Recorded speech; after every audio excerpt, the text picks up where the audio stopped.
Good morning, everybody. You're very welcome to this morning's webinar. My name is Oonagh Gilvarry. I'm the CTO of HCI.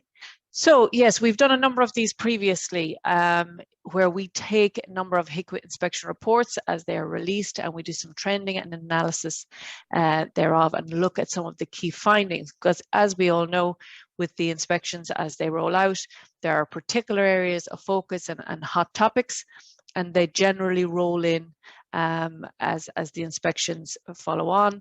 There's a key particular area that inspectors are looking at. So we just need to be aware of the types of findings that are coming through in the recent inspection reports. As I said, most of you know who HCI are at this stage. We help health and social care providers to make intelligence-driven decisions and attain, manage and improve their quality, safety and regulatory compliance. We're over 17 years in business now and have almost 30 people on staff, and we've supported over 600 health and social care organisations to date with their regulatory compliance, but always with the focus on person-centred care. Just before we get into the analysis that we've completed over the last little while, I just wanted to look around and see what's new in relation to regulatory compliance and inspection in that regard. And this is just a clip from the most recent HIQA newsletter that they circulated in August. And it gives an idea of the types of areas that they're focusing on at the moment. And it details that HIQA are continuing to recruit new staff and are therefore increasing the numbers of inspections that they're carrying out. But their key focus continues to be on infection control. And we're going to look in detail at some of the findings in relation to infection control. We know the massive push that has been made in relation to IPC, but they're continuing to look at that continuous improvement model and really reaching a much higher quality of regulatory compliance in that regard, and we'll have a little look at that in a little while. But areas of good practice that they have identified and is in particularly I thought of interest was a strengthened governance model, that it's not just IPC on ground roots level, that they're incorporating the IPC model into that governance and that robust comprehensive model that's required to support it. And from that, I suppose, the appointment of infection control leads, linking with the public health and building the relationships that are required in relation to supporting the IPC model. Outbreak management and reporting were found to be in reasonably good shape, as is the promotion of vaccine uptake. And they found implementation of IPC guidance and mandatory training for staff is certainly improving and moving in the right way. But areas that require a little bit more focus and improvement from their perspective, number one was antimicrobial stewardship. And I suppose that's something that has been moving around in the ether, I suppose, a little bit separate from the IPC model, but certainly one that is now coming to the fore. And they're looking for much more greater understanding and application of the antimicrobial stewardship model within the nursing home structure. They're looking for continual adherence to the standard-based precautions and transmission-based precautions. And I suppose, again, we'll see this in some of the findings where there were opportunities that are being lost that they can identify during the walk around. So they want those precautions to be really part of the way that we do business on a day-to-day basis, and that it's implemented without any additional thought, that it's just the way that it is implemented on a day-to-day basis. Audits have been a key problem in relation to IPC, where there has been progression in audits being done, but it's about the quality of those audits and the comprehensiveness of those audits and the follow-up and closeout of the findings in that regard. And that's something that we'll see a little bit later. They're looking for improvements in relation to visiting risk assessments, and I suppose facing into the winter, there are some additional considerations that we're going to need to look at in relation to visiting risk assessment. Oversight and supervision of cleaning practices, although again, there has been an investment in the cleaning practices and the resources relating to it, they want to ensure the comprehensiveness of those and ensuring that they're appropriately supervised and that the oversight of the training that is provided to cleaning staff is there to support, again, the comprehensiveness of it. They again reference out in the newsletter to the guidance framework to Regulation 27, protection of infection, and I suppose in the broader frame of things, and we'll see that reference in the findings, looking at the HIQA, the national standards for IPC in community settings, which it released in 2018, which has to be central now to our focus as we progress. It really is a broader approach to IPC that we need to be moving towards at this stage. Okay, so that was from their most recent newsletter, and now we'll just have a look, I suppose, at the central focus of this morning's webinar. So we've done a number of these to date where we look at a number of randomly selected HIQA reports and identify key areas of interest and types of findings under the regulations.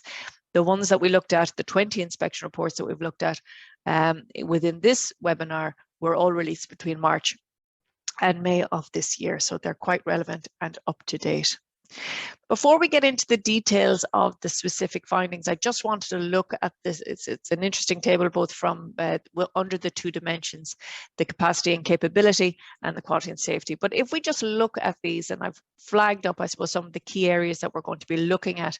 But before we look at the specifics, if we look at the number of services inspected against the regulation, so there are, of the 20 samples selected, under governance and management and staffing, all 20 were thoroughly reviewed by HIQA under their inspection on site, and training and staff development coming in quite closely at 18.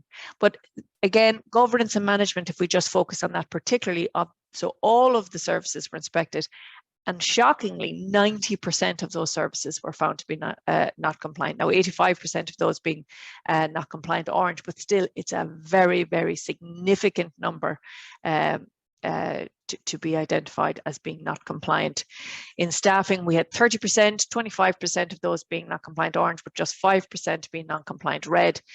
And records, 36% being not compliant in that regard. Staff and training, 39%. So again, quite significant numbers coming through in relation to it. And if we look at the quality and safety dimension, then there's some more information to identify here. Infection control, unsurprisingly, all 20 inspected against it, but also in residents' rights. With some very high findings in residents' rights in relation to non-compliance. We generally would see the compliance rating a lot lower or a lot higher within residents' rights, but it's the non-compliant level of 40% of this bundle of 20. Fire precautions, 18%. In fact, I'm surprised it wasn't the full 20, but 67% of those services being found to be not compliant, with 28% not compliant red, and that's the highest not compliant red of all of the regulations that were analysed in this regard. All right, let's move on and we look at the specific findings under the particular dimensions. So looking at capacity and capability, and not surprisingly, we're going to focus first of all on governance and management. And in the not compliant red category, the management and oversight of systems was found to be not effective in this regard. And it was evidenced by systems to ensure effective allocation of staffing resources provided were not in place and did not assure the effective delivery of care in accordance with the statement of purpose. We've seen this now in a number of cases where we have particular non-compliant red findings under the specific regulations, but also they're being listed under governance and management. So you're getting a double non-compliance, as I said, under governance management and under the specific regulations. So staffing resources is a particular area of focus within a number of the 20 reports that were reviewed.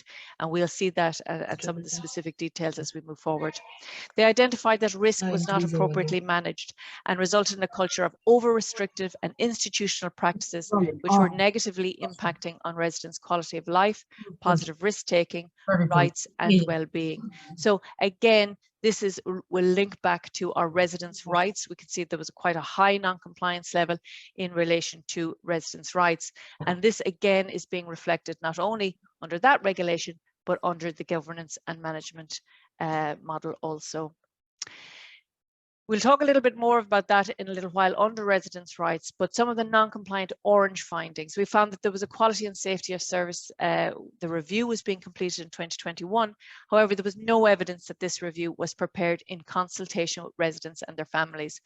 And I think a trend when we look through the findings today, you'll find that in many cases there was efforts to comply with the requirements, but that they weren't fully implemented. So in this case, we had the quality and safety review, but yet it didn't meet all of the requirements by involving the residents and their families in that regard. In another case, meetings of staff grades were infrequent and there was no evidence of shared learning to drive improvements in the provision of care. So registered providers stated that the risk management policy, that there was a clinical governance committee and a health and safety committee that would be in place to oversee identified risks. However, the inspector was told that neither committee existed.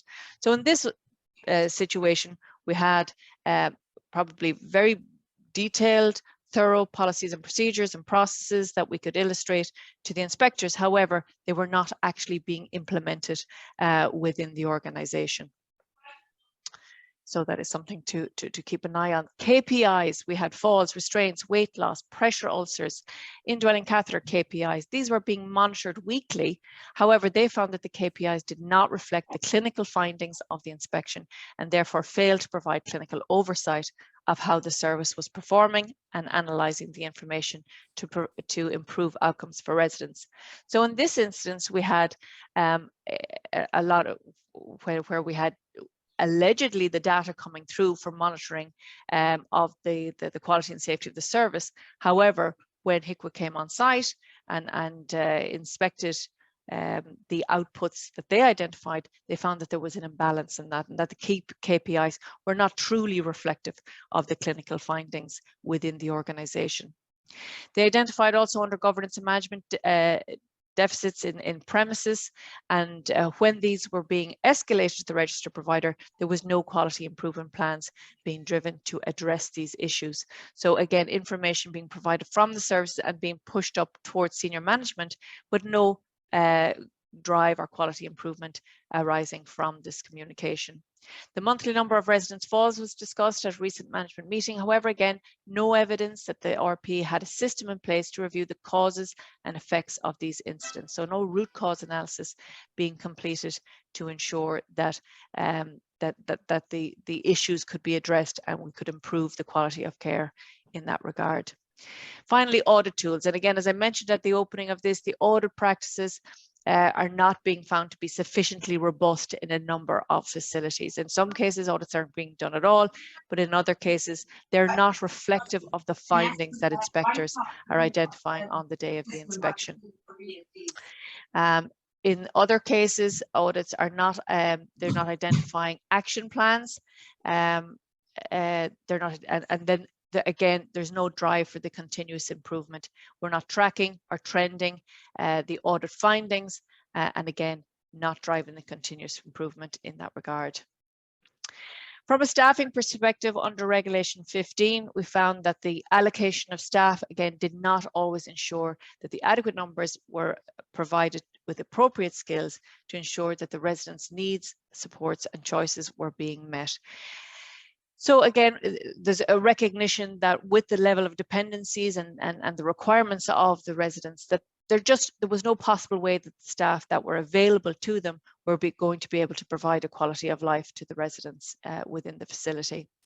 The communal area they found to be unsupervised with 6 residents present, where inspectors actually had to intervene during the inspection to try and support residents with their requirements.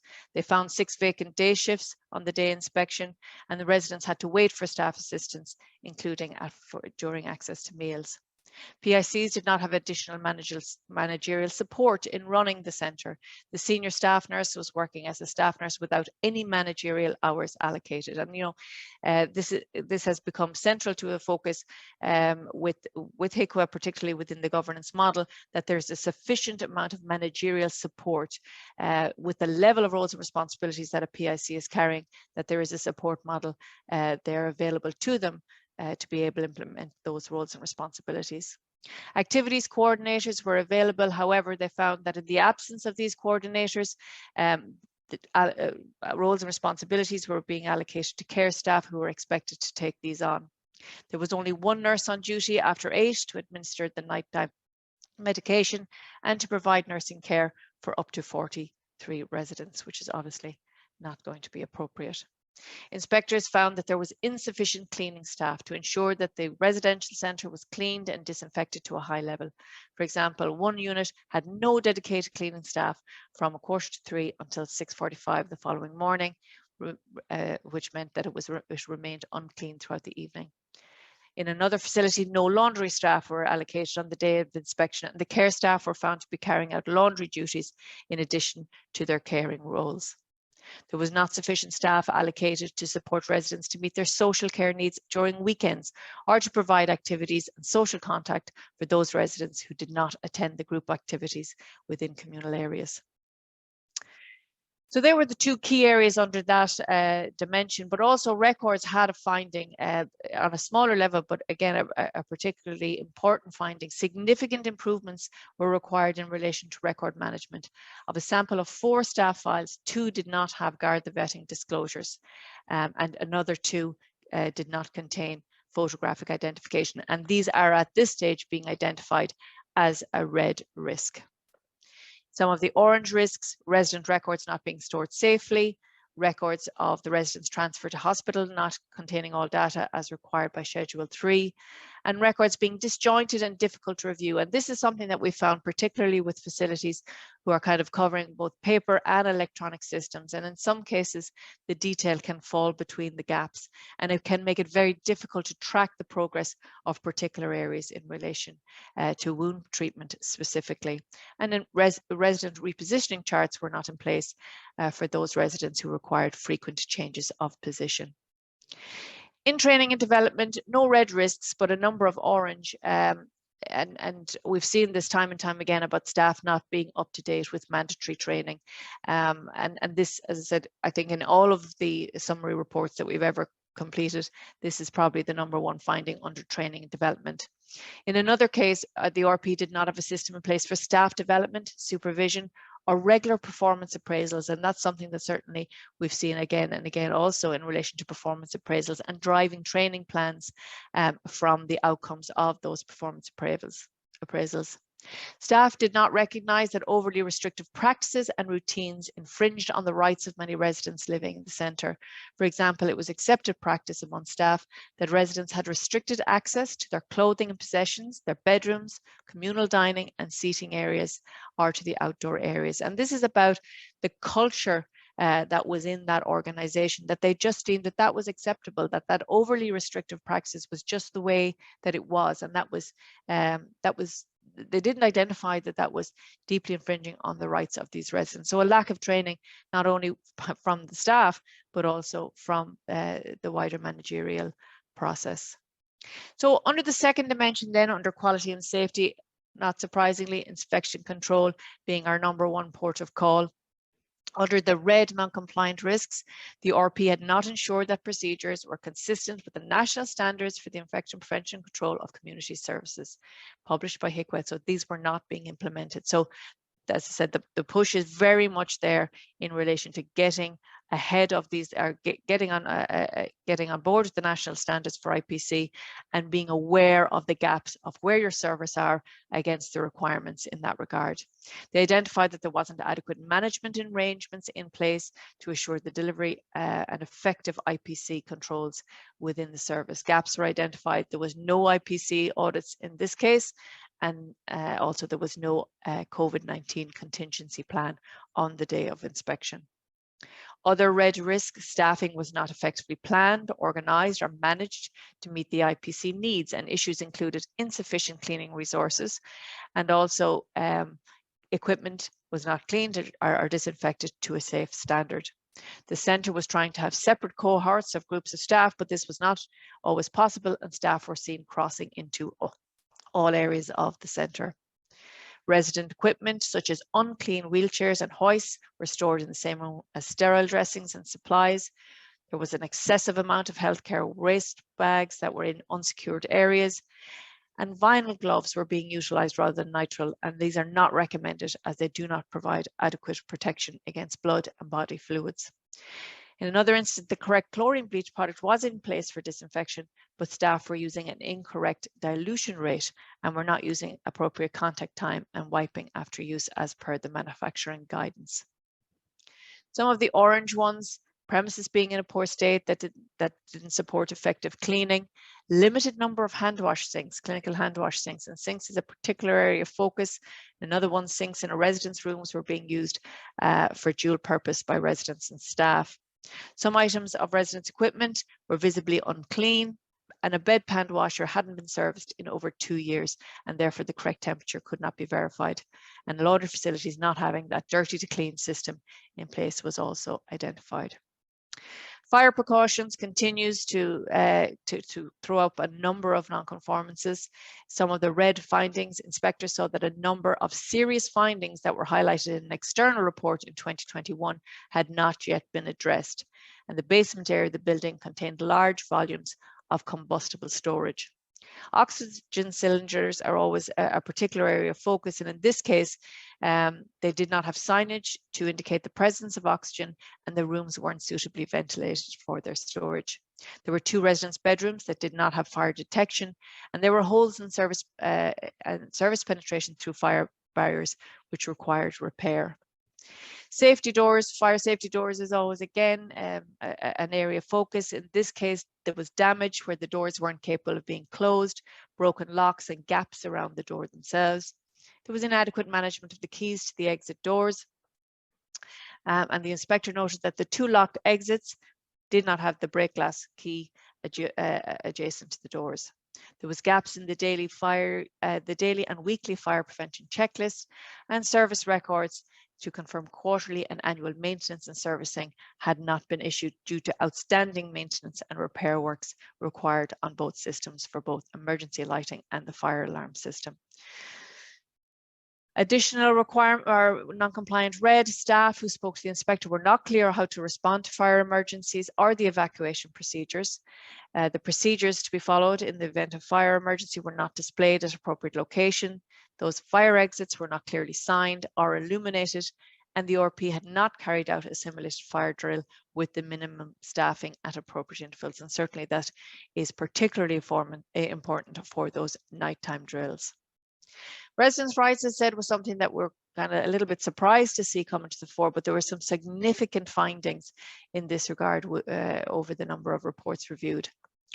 It identified under red findings that residents' rights to exercise choice in how they spent their day was not being respected. Residents' daily routines were largely determined by the established routines of staff and did not reflect individual resident preferences or flexible routines determined by the resident.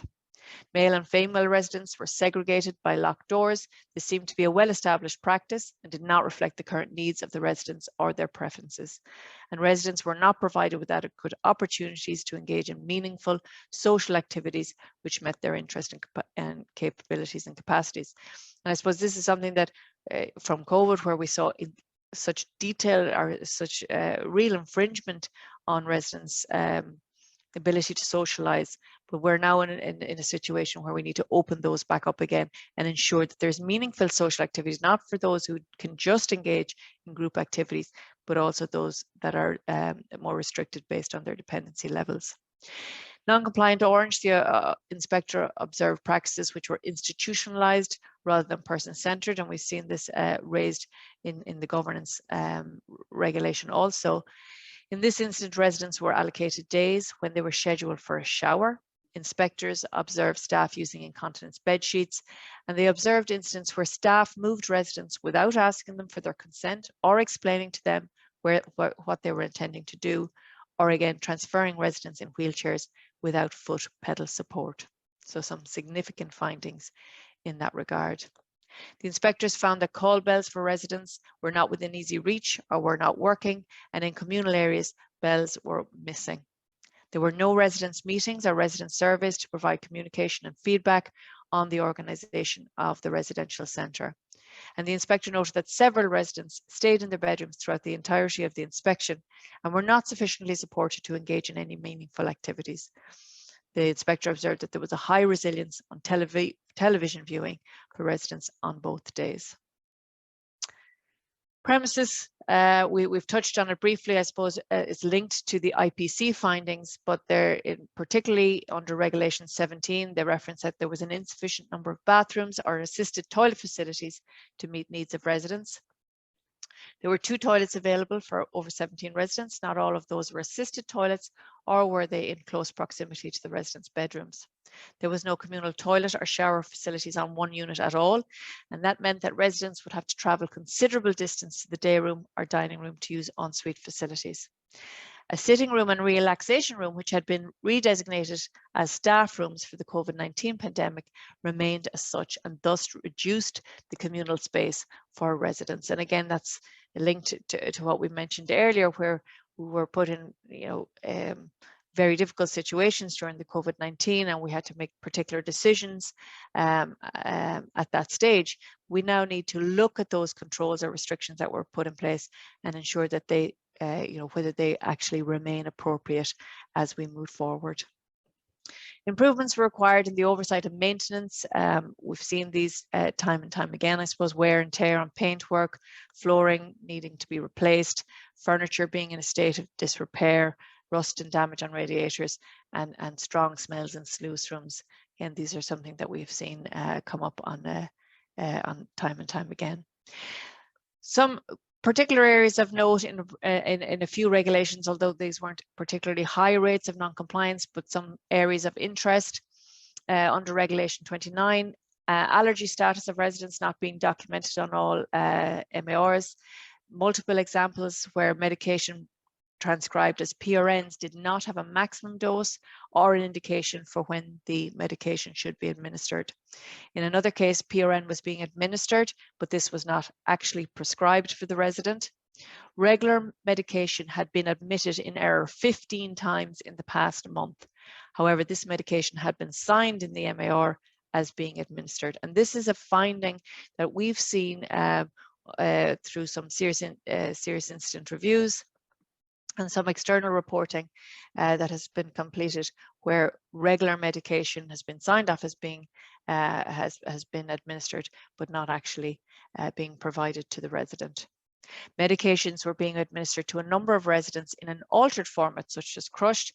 However, these medications had not always been individually prescribed as being crushed by their GP.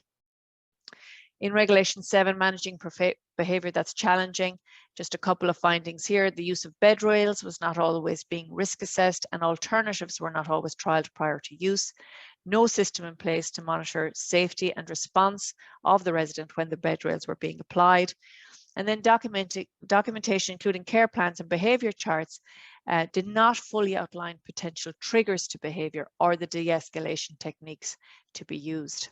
Efforts to determine and alleviate the underlying causes of residents' behaviour was not consistently explored before administering psychotropic medications. One of the last ones here in relation to individual assessment and care planning, some of the findings at an orange level. The majority of care plans had not been updated since May 2021, quite significant. A falls risk assessment had not been updated for a resident who was admitted in 2018.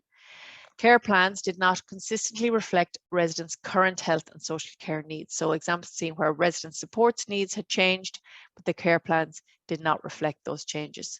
Nutritional care plans were not updated to reflect the latest recommendations from the health and social professionals, and care plans not being prepared within 48 hours of admission. In relation to protection, I particularly listed this one because it was of something that doesn't come up quite as often. A system in place for the management of residents' finances was not sufficiently robust. The RP was acting as a pension agent for some residents living in the residential centre. However, the pension was paid into the residential centre's account and not into the resident's client account. The charges for the service were deducted before the balance was paid into the resident's client account, and that was not in compliance with the requirements of the Department of Social Welfare, which requires that the pension agent must pay the full amount of the pension without deductions of any kind to the resident. And also linked to that, the system in place for the management of residents' monies, personal monies, was not sufficiently robust. 4 accounts were checked and 2 of these accounts balances were found to be incorrect. So a particular interesting area of focus and something that is obviously of great concern. The full detail of this inspection report, as I said, is detailed. We complete quite a detailed summary of the 20 inspection reports. And I know Rosemary will be making this available to all of you after this morning's webinar. Please feel free to circulate it to those of you within your other wider organisation. There may be particular areas of interest to them.